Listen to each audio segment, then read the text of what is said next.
మనం చాలా సినిమాలు చూసాం. తల్లా పెళ్ళామా, ధనమా దైవమా కదా. మరి అలాగే ఈ రోజున అమెరికాలో పరిస్థితి ఎలా ఉందంటే, ఆంథ్రోపిక్ కంపెనీకి, మీ అందరికీ తెలిసిందే, ఆంథ్రోపిక్ కంపెనీ ఈ రోజున సంచలనానికి మూలం.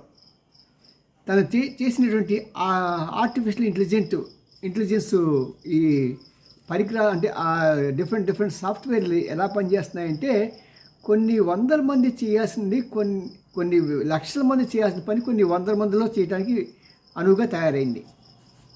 ఇది ఒకందుకు చాలా మంచిదే. కానీ ఇప్పుడు సమస్య ఎక్కడ వచ్చిందంటే, మన ట్రంప్ గారు ఈ ఆంథ్రోపిక్ని నేను యుద్ధంలో వాడుకుంటాను, దానికి అనుగుణంగా నాకు పవర్స్ ఇవ్వు. ఎందుకంటే ఈ ఆంథ్రోపిక్ కంపెనీ అది తయారు చేసేటప్పటికి దానికి కొన్ని రెడ్ లైన్స్ పెట్టింది, అంటే లక్ష్మణ రేఖలు. ఆ లక్ష్మణ రేఖలు పెట్టడం వల్ల వాళ్ళు ఉపయోగపడలేదు యుద్ధంలో వాడుకోవడానికి. యుద్ధంలో వాడుకుంటే మీకేమైందండి, మీరు అమ్మారు కదా అని అడగచ్చు కదా. ఎస్, యుద్ధంలో వాడితే ఏమొస్తుందంటే పెద్ద సమస్య, అక్కడ ఆటోమేటిక్గా ఎలా కావాలంటే అలాగా ఇన్స్ట్రక్షన్స్ లేకుండా, వివక్షణ జ్ఞానం లేకుండా శత్రువుల మీద దాడి చేస్తుంది. First point.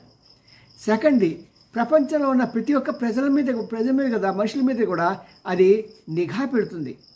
అంటే ఒక వ్యక్తి స్వేచ్ఛను పూర్తిగా హరిస్తుందన్నమాట. మరి ఇలాంటి వాటన్నిటికీ నాకు ఇస్తావా సస్తావా అని మొండిగా ట్రంప్ కూర్చుంటే, అతనికన్నా జగముండిగా నేను అది చెయ్యను, నా ఫిలాసఫీ అది కాదు, నేను గతంలో ఒక కంపెనీలో పనిచేసినప్పుడు ఇదే ఫిలాసఫీ మీద నేను నా సిస్టర్ ఇద్దరం బయటకు వచ్చి ఈ యొక్క ఆర్టిఫిషియల్ ఇంటెలిజెన్స్ని ఇంకా మనం డెవలప్ చేయాలి, అది మనుషులకి అనుకూలంగా ఉండాలనే ఉద్దేశంతో తయారు చేసిందే కానీ ఈ మానవ నష్టానికి లేకుంటే యుద్ధానికి వాడటానికి మేము అసలు ఒప్పుకోము. ఎంత దమ్ము ఉండాలండి.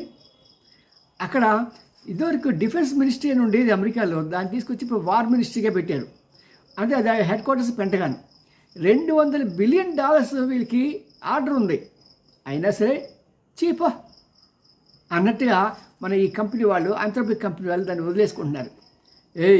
అక్కడితో ఆగదు, అమెరికాలో ఎవరిని కూడా కొనేవని జాగ్రత్త అన్నాడు. పర్వాలేదు, నో ప్రాబ్లం అని ఒక నైతిక నియమానికి నిలబడ్డ వ్యక్తులు ఈ కంపెనీ ప్రమోటర్స్. ప్రత్యేకంగా వాళ్ళ పేర్లు చెప్పుకోవడం కూడా మనకి ఈ సమయంలో చాలా మంచిది. ఎందుకంటే అలాంటి వాళ్ళు మన ప్రపంచంలో డారియో అమోడయో అనే ఇద్దరు బ్రదర్ అండ్ సిస్టర్